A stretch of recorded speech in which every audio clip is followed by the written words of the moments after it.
नमस्कार मित्रों, आज हम संघर्ष, त्याग और तपस्या के प्रतीक एक महापुरुष का प्रसंग लेकर उपस्थित हैं। आज का प्रसंग है स्वामी विवेकानंद। मित्रों, प्रसंग में आगे बढ़ने से पहले आप हमारे चैनल को अवश्य सब्सक्राइब कर लेना, वीडियो को लाइक और अपने मित्रों से शेयर करना, एक छोटा सा कमेंट्स लिखकर हमारा उत्साहवर्धन तो जरूर करना मित्रों। तो आइए चलते हैं प्रसंग की ओर। मित्रों, यदि कोई व्यक्ति यह समझता है कि वह दूसरे धर्मों का विनाश कर अपने धर्म की विजय कर लेगा, तो बंधुओं, उसकी यह धारणा कभी भी पूरी नहीं होने वाली। सभी धर्म हमारे अपने हैं। इस भाव से उन्हें अपना कर ही हम अपना और संपूर्ण मानव जाति का विकास कर पाएंगे। यदि भविष्य में कोई ऐसा धर्म उत्पन्न हुआ जिसे संपूर्ण विश्व का धर्म कहा जाएगा, तो वह अनंत और निर्बाध होगा। वह धर्म न तो हिंदू होगा, न मुसलमान, न बौद्ध, न ईसाई, अपितु वह इन सबके मिलन और सामंजस्य से पैदा होगा। यही वो शब्द हैं जिन्होंने विश्व मंच पर भारत की सिरमौर छवि को प्रस्तुत किया और संसार को यह मानने को विवश कर दिया कि भारत वास्तव में विश्व गुरु है। क्या आप जानते हैं ये शब्द किसने कहे थे?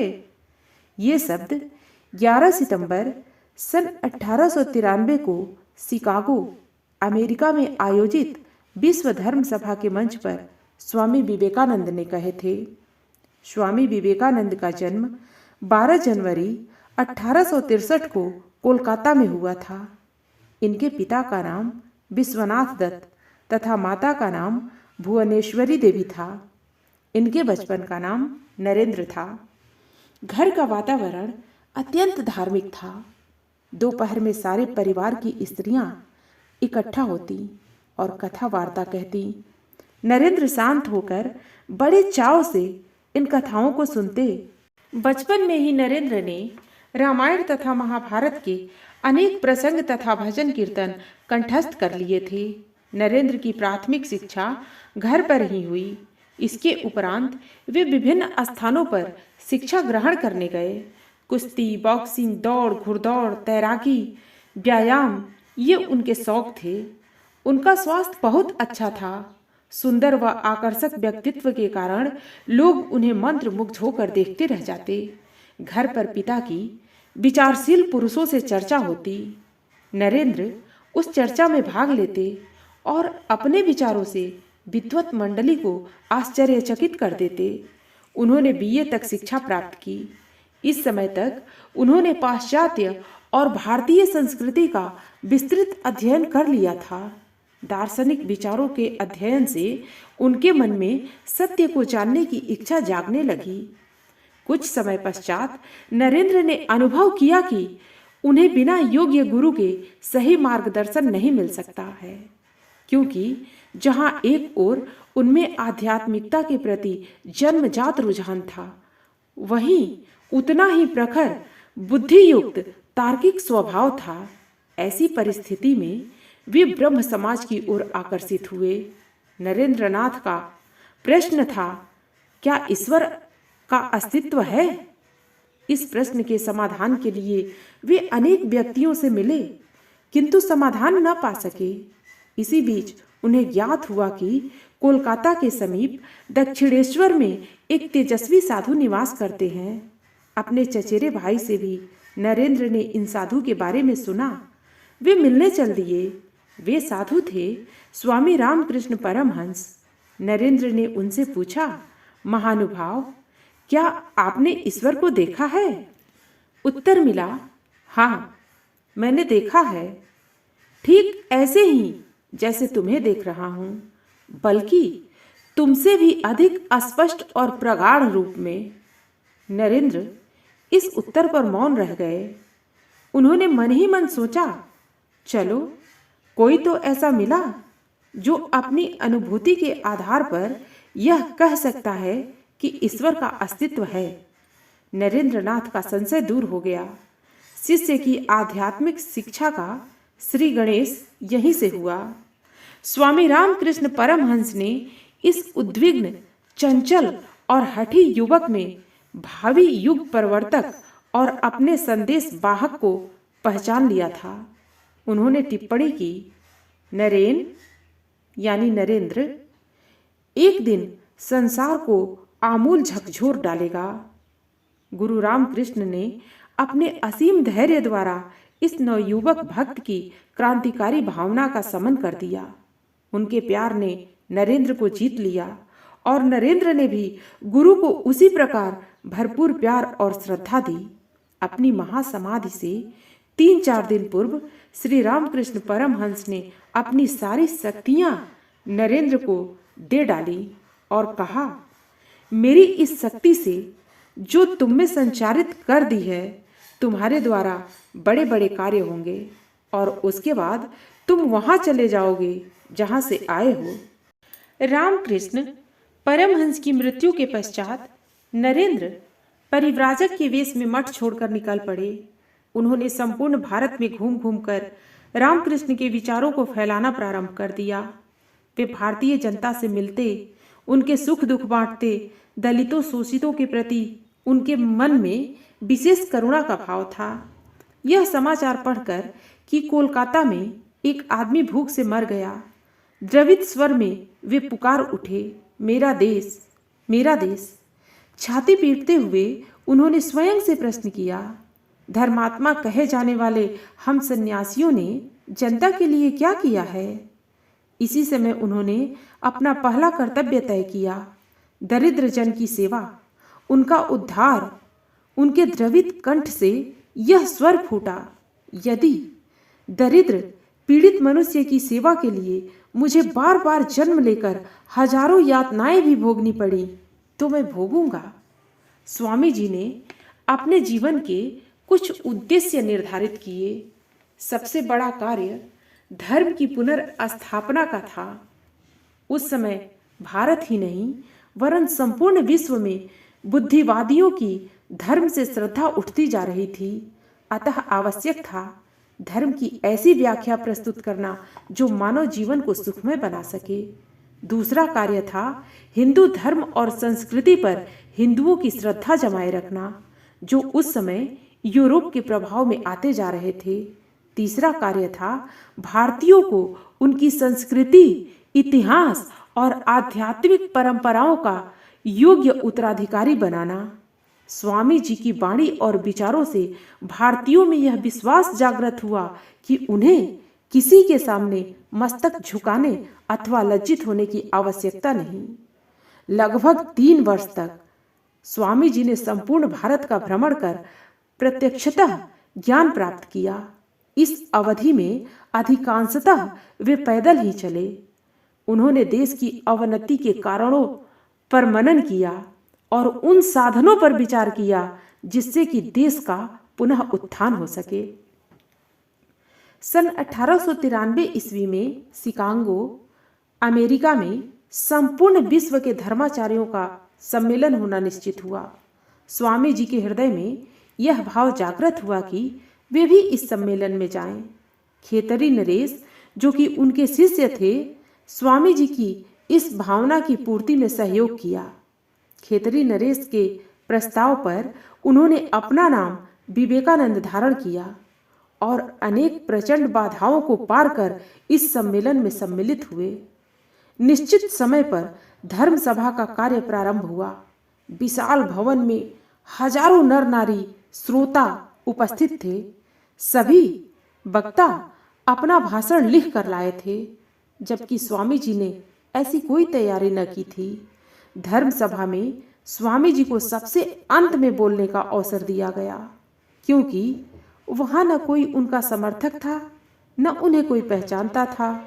स्वामी जी ने ज्यों ही श्रोताओं को संबोधित किया, अमेरिका वासी बहनों और भाइयों, त्यों ही सारा सभा भवन तालियों की गड़गड़ाहट से गूंज उठा।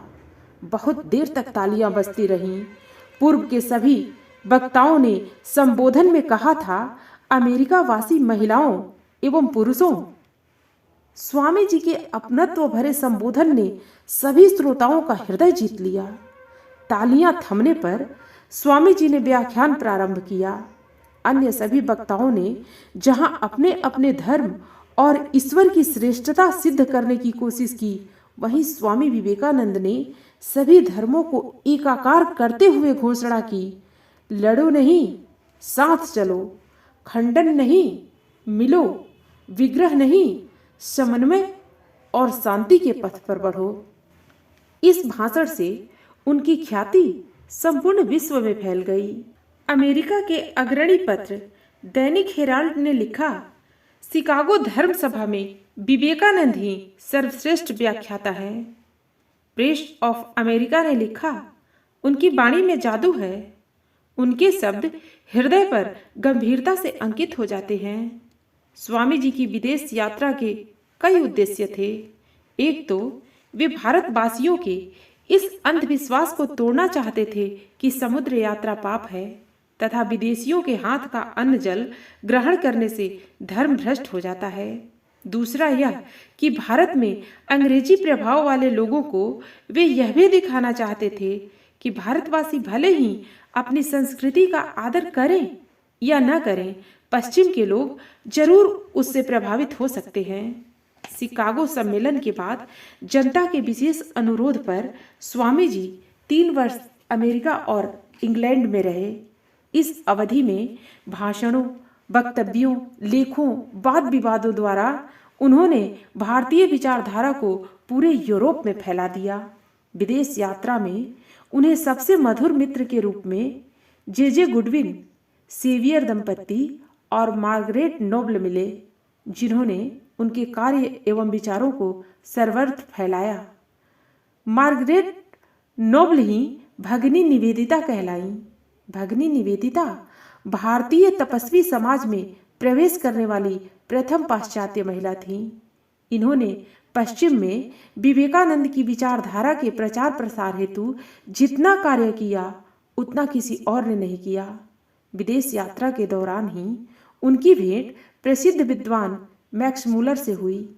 विवेकानंद ने उन्हें भारत आने का निमंत्रण दिया। मैक्स मूलर स्वामी जी के ज्ञान एवं व्यवहार से अभिभूत हो गए। स्वामी जी ने यूरोप और अमेरिका वासियों को भोग के स्थान पर संयम और त्याग का महत्व समझाया, जबकि भारतीयों का ध्यान समाज की आर्थिक दुरावस्था की ओर आकृष्ट किया। उन्होंने कहा, जो भूख से तड़प रहा हो उसके आगे दर्शन और धर्म ग्रंथ परोसना उसका मजाक उड़ाना है। उन्होंने कहा, भारत का कल्याण शक्ति साधना में है। यहाँ के जन जन में जो साहस और विवेक छिपा है उसे बाहर लाना है। मैं भारत में लोहे की मांसपेशियां और फौलाद की नाड़ियां देखना चाहता हूँ। मानव मात्र के प्रति प्रेम और सहानुभूति उनका स्वभाव था। वे कहा करते, जब पड़ोसी भूखा मरता हो और मंदिर में भोग लगाना पुण्य नहीं पाप है। वास्तविक पूजा निर्धन और दरिद्र की पूजा है, रोगी और कमजोर की पूजा है। इंग्लैंड और अमेरिका में पर्याप्त प्रचार का कार्य कर स्वामी जी भारत आए। यहाँ पहुंचकर अपने कार्य को दृढ़ आधार देने तथा मानव मात्र की सेवा के उद्देश्य से 1897 ईस्वी में रामकृष्ण मिशन की स्थापना की। मिशन का लक्ष्य सर्वधर्म समभाव था। नए मठों का निर्माण, देश विदेश में प्रचार कार्य की व्यवस्था, इस सब के कारण स्वामी जी को विश्राम नहीं मिल पाता था। इसका प्रभाव स्वास्थ्य पर पड़ने लगा। चिकित्सकों के सुझाव पर वे स्थान परिवर्तन कर दार्जिलिंग चले गए, पर तभी कोलकाता में प्लेग फैल गया। उन्हें यह समाचार मिला तो वे महामारी से ग्रस्त रोगों की सेवा के लिए विकल हो उठे। उन्होंने कोलकाता लौटकर प्लेग ग्रस्त लोगों की सेवा का कार्य शुरू कर दिया। स्वामी जी के हृदय में नारियों के प्रति असीम उदारता का भाव था। वे कहते थे, जो जाति नारी का सम्मान करना नहीं जानती वह न तो अतीत में उन्नति कर सकी और न आगे कर सकेगी। 4 जुलाई सन 1902 ईस्वी को वे प्रातः काल से ही अत्यंत प्रफुल्ल दिख रहे थे। ब्रह्मा मुहूर्त में उठे, पूजा की, शिष्यों के बीच बैठकर रुचिपूर्वक भोजन किया, छात्रों को संस्कृत पढ़ाई। फिर एक शिष्य के साथ बेलूर मार्ग पर लगभग 2 मील चले और भविष्य की योजना समझाई। शाम हुई। सन्यासी बंधुओं से स्नेहमय वार्तालाप किया। राष्ट्रों के अभ्युदय और पतन का प्रसंग उठाते हुए कहा, यदि भारत समाज संघर्ष में पड़ा तो नष्ट हो जाएगा। 7 बजे मठ में आरती के लिए घंटी बजी। वे अपने कमरे में चले गए और गंगा की ओर देखने लगे। जो शिष्य साथ था उसे बाहर भेजते हुए कहा, मेरे ध्यान में विघ्न नहीं होना चाहिए। 45 मिनट बाद शिष्य को बुलाया। सब खिड़कियां खुलवा दी। भूमि पर बाईं करवट चुपचाप लेटे रहे। ध्यान मग्न प्रतीत होते थे। घंटे पहर बाद एक गहरा निश्वास छोड़ा और फिर चीर मौन छा गया। एक गुरु भाई ने कहा, उनके नथनों, मुंह और आंखों में थोड़ा रक्त आ गया है। दिखता था कि वे समाधि में थे। इस समय उनकी अवस्था 39 वर्ष की थी। अगले दिन संघर्ष, त्याग और तपस्या का प्रतीक वह महापुरुष सन्यासी, गुरु, भाई और शिष्यों के कंधों पर जय जयकार की ध्वनि के साथ चिता की ओर जा रहा था। वातावरण में जैसे ये शब्द अब भी गूंज रहे थे, शरीर तो एक दिन जाना ही है, फिर आलसियों की भांति क्यों जिया जाए। जंग लगकर मरने की अपेक्षा कुछ करके मरना अच्छा है। उठो, जागो और अपने अंतिम लक्ष्य की पूर्ति हेतु कर्म में लग जाओ। मित्रों, फिर मिलते हैं अगली प्रस्तुति के साथ। धन्यवाद।